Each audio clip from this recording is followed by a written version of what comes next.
Welcome back to another technical deep dive here in the debug zone.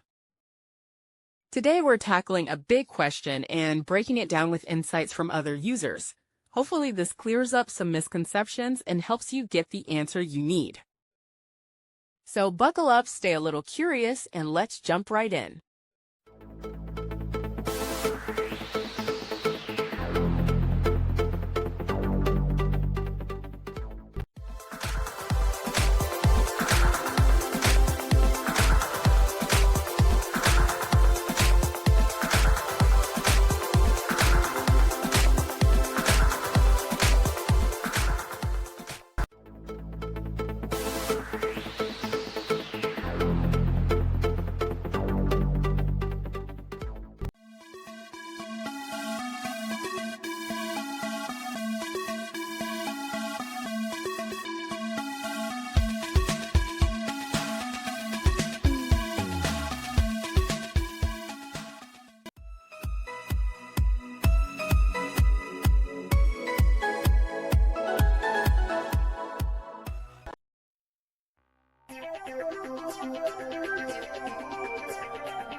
And that's a wrap.